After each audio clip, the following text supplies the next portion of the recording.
Assalamualaikum warahmatullahi wabarakatuh. Anak-anakku yang saya sayangi, bagaimana kabarmu saat ini?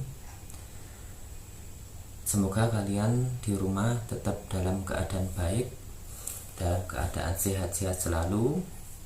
Saya juga berharap seperti itu.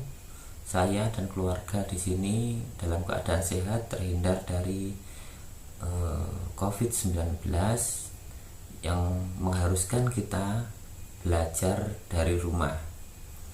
Untuk tugas yang akan saya berikan saat ini berkaitan dengan proses ekonomi.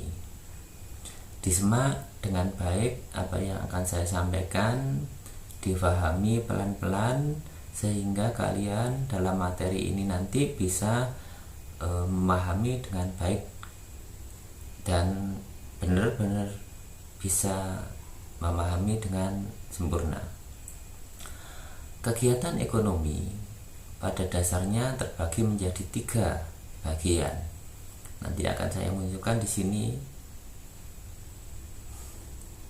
Kegiatan ekonomi terbagi menjadi 3 proses. Pada intinya seperti itu. Proses pertama yakni proses produksi. Proses produksi ini yakni kegiatan memproduksi sebuah barang atau menghasilkan sebuah barang. Saya ulangi, proses produksi adalah proses menghasilkan barang. Jadi ada barangnya dan barangnya itu sudah akan menjadi-jadi. Yang kedua adalah proses distribusi. Proses distribusi adalah proses menyalurkan barang atau mendistribusikan barang, mengantar dari tempat yang satu ke tempat yang lain. Itu disebut dengan proses distribusi. Yang ketiga adalah proses konsumsi. Proses konsumsi adalah proses memakai atau menggunakan barang tersebut. Nah, dari ketiga proses tersebut tentunya ada orang-orang yang memakai, menggunakan, mendistribusikan, atau memproduksi. Kalian mungkin ini akan menjadi istilah baru untuk kalian. Pertama, proses produksi. Orang-orang yang memproduksi disebut dengan produsen. Saya ulangi, orangnya yang memproduksi disebut dengan produsen. Yang kedua, distribusi. Siapakah yang mendistribusikan itu? Nah, orangnya yang mendistribusikan kegiatan tersebut disebut dengan distributor. Orangnya disebut dengan distributor. Yang terakhir, proses konsumsi. Proses konsumsi, orang-orangnya disebut dengan konsumen. Saya contohkan, kaos yang saya pakai, berarti saya memakai sebuah kaos, maka saya membelinya dari pasar atau sebuah toko.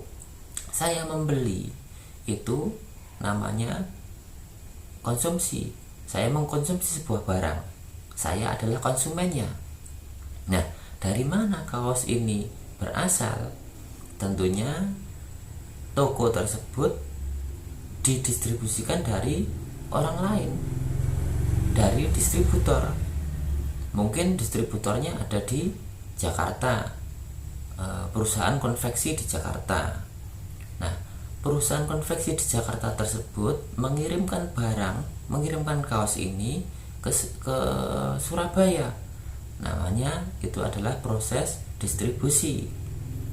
Orangnya disebut distributor.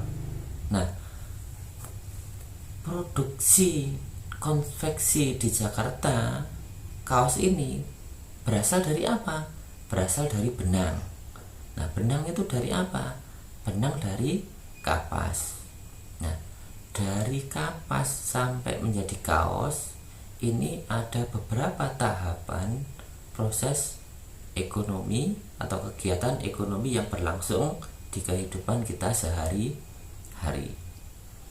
Semoga kalian dapat memahami kegiatan ekonomi yang saya sampaikan, tapi kalian tetap juga harus banyak-banyak membaca sehingga pengetahuan kalian akan lebih bertambah. Jangan lupa menjadi anak yang baik, anak yang soleh, berbakti kepada orang tua. Tetap jaga kesehatan di rumah, ikuti protokol kesehatan sehingga terhindar dari virus. Sampai jumpa di sekolahan pada waktunya nanti. Assalamualaikum warahmatullahi wabarakatuh.